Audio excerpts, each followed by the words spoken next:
मेरे YouTube channel राज education में आप सभी का स्वागत है। ये वीडियो एंड तक देखें और मेरे YouTube चैनल राज एजुकेशन को लाइक, शेयर एंड सब्सक्राइब जरूर कीजिए। Welcome in Raj Education channel. Today we will learn about the heat and temperature. उष्णता और तापमान के बारे में पढ़ेंगे। तो मैं पहले डेफिनेशन बताता हूँ। Define heat. हीट यानी उष्णता। Heat is a form of energy and is capable of doing work. Heat क्या है? एक एनर्जी का स्रोत है जो कोई भी काम करने को सक्षम है, कैपेबल ऑफ डूइंग वर्क। इसे हम उष्णता कहते हैं। तो the sun is the natural and major source of heat energy. In fact the heat of the sun is due to nuclear reaction.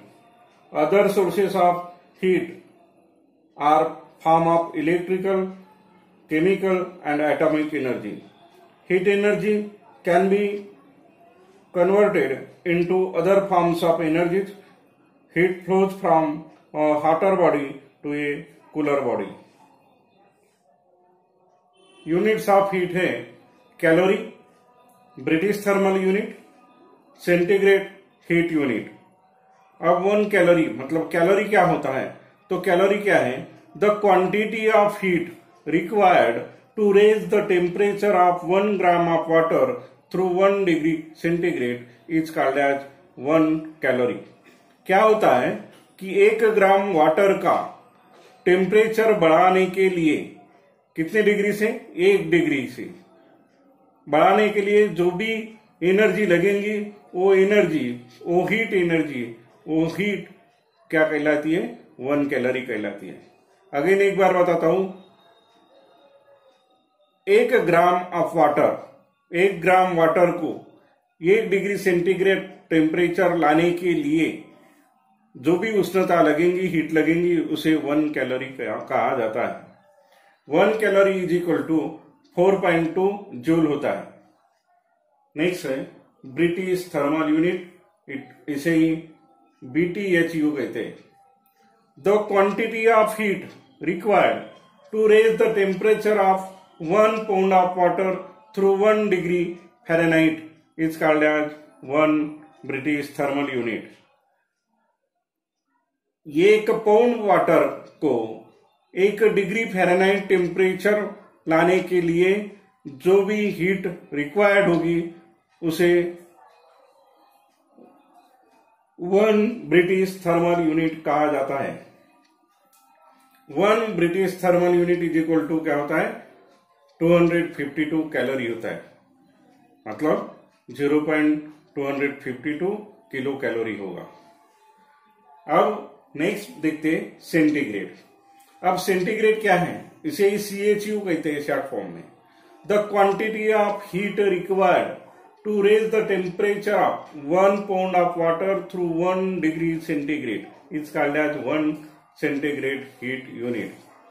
अब क्या है कि 1 pound of water, 1 pound water को 1 डिग्री सेंटीग्रेड टेम्परेचर तक बढ़ाने के लिए जो भी हीट क्वांटिटी लगेंगी वो हीट क्वांटिटी को कहते हैं 1 सेंटीग्रेड हीट यूनिट। तो 1 सेंटीग्रेड हीट यूनिट क्या है? इज इक्वल टू 453.6 कैलोरी है। 1 सेंटीग्रेड हीट यूनिट है 1.8 टाइम्स ब्रिटिश थर्मल यूनिट है। अब ध्यान में क्या रखना है? 1 ग्राम वाटर को 1 डिग्री बढ़ाना है। 1 डिग्री सेंटीग्रेड तक बढ़ाने के लिए जो भी हीट लगेंगी वो कहलाती है 1 कैलोरी। 1 पाउंड ऑफ वाटर को 1 डिग्री फ़ारेनहाइट पे बढ़ाना है टेम्परेचर, तो जो हीट लगेंगी उसे कहते हैं 1 British thermal unit. 1 pound of water को 1 डिग्री फ़ारेनहाइट 1 डिग्री सेंटीग्रेड तक बढ़ाना है तो उसे कहते हैं, जो क्वांटिटी लगेंगी हीट क्वांटिटी, उसे कहते हैं 1 सेंटीग्रेड हीट यूनिट।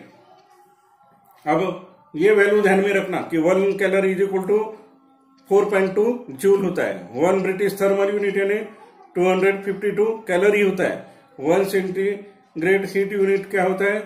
453.6 कैलोरी होता है और 1 सेंटीग्रेड हीट यूनिट है 1.8 ब्रिटिश थर्मल यूनिट। अब ये जो हीट है, ये हीट एनर्जी के इफेक्ट क्या होते हैं? तो इफेक्ट्स ऑफ हीट हम देखते हैं, उसके परिणाम, उष्णता के परिणाम क्या होता है। कोई भी बॉडी का टेम्परेचर बढ़ता है, मतलब change in temperature, change in dimension. Suppose आपने आइस क्यूब लिया, आइस क्यूब को हीट दिया तो क्या होगा, उसका वाटर बनेगा, वाटर को अगेन हीट किया तो गैस बनेगा। मतलब क्या हुआ, उसका डायमेंशन चेंज हुआ। जो भी बॉडी रहेंगी वो बॉडी का क्या होता है, डायमेंशन चेंज होता है हीट देने के कारण। चेंज इन स्टेट, अवस्था बदलती है। जैसे कि मैंने आइस क्यूब बताया, वो सॉलिड है, अब उसको हीट देने के कारण वो क्या बना, लिक्विड फॉर्म में बना, लिक्विड का और हीट दिया तो गैस में बना।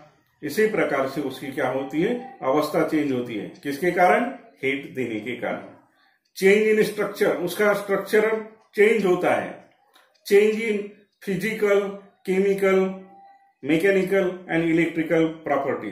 जैसे कि फिजिकल बोले तो उसका क्या होगा, उसका वेट कम ज्यादा होगा, उसका टेम्परेचर, उसका डेंसिटी, उसकी बॉइलिंग पॉइंट, ये सब चेंज होगा। केमिकल चेंजेस आएंगे उसमें। कोई जैसे अपन फेरस आयन वगैरह लेते हैं तो उसको हीट दिया तो क्या होंगी, केमिकल प्रोसेस स्टार्ट होंगे। मैकेनिकल प्रोसेस में उसकी इलास्टिसिटी, प्लास्टिसिटी, डक्टिलिटी, मैलेबिलिटी, ऐसी जो प्रॉपर्टीज है वो प्रॉपर्टी चेंज होती है। इलेक्ट्रिकल प्रॉपर्टी में उसका चेंजेस आता है। तो ये चेंजेस है हीट के कारण। टेम्परेचर और मेजरिंग इंस्ट्रूमेंट क्या क्या है ये देखते हैं। तो बिलो 0 डिग्री सेंटीग्रेड टेम्परेचर रहा तो गैस थर्मामीटर यूज करते हैं। Between -114 degree centigrade to 75 degree centigrade temperature रहा तो अल्कोहल थर्मामीटर का यूज करते हैं। Up to 300 degree centigrade temperature measure करने के लिए मर्क्यूरी थर्मामीटर का यूज होता है। और above 300 degree centigrade to up to 3000 degree centigrade temperature measure करने के लिए पायरोमीटर का यूज होता है। ये स्केल है और ये फ्रीजिंग पॉइंट ऑफ वाटर और बॉइलिंग पॉइंट ऑफ वाटर देखते हैं। तो सेंटीग्रेड में, डिग्री सेंटीग्रेड में फ्रीजिंग पॉइंट ऑफ वाटर है 0 डिग्री सेंटीग्रेड और बॉइलिंग पॉइंट ऑफ वाटर है 100 डिग्री सेंटीग्रेड। फ़ारेनहाइट डिग्री, मतलब फ़ारेनहाइट, डिग्री फ़ारेनहाइट में फ्रीजिंग पॉइंट ऑफ वाटर है 32 डिग्री फ़ारेनहाइट और बॉइलिंग पॉइंट ऑफ वाटर है 212 डिग्री फ़ारेनहाइट। स्केल केल्विन में freezing point of water है 273 kelvin और बॉइलिंग पॉइंट ऑफ वाटर है 373 केल्विन। रीमर स्केल में फ्रीजिंग पॉइंट ऑफ वाटर है 0 डिग्री रीमर और बॉइलिंग पॉइंट ऑफ वाटर है 80 डिग्री रीमर। इस तरीके से हीट एंड टेम्परेचर, ये जो लेसन है उष्णता और तापमान, इसमें मैंने बहुत ही विस्तार से आपको हर कॉम्पिटिटिव एग्जाम में यूज आने वाली ये जो क्वेश्चन है और उसके आंसर बताए हैं। आपको मेरा ये वीडियो पसंद आता है तो मेरी यूट्यूब चैनल राज एजुकेशन को लाइक, शेयर और सब्सक्राइब जरूर कीजिए। धन्यवाद।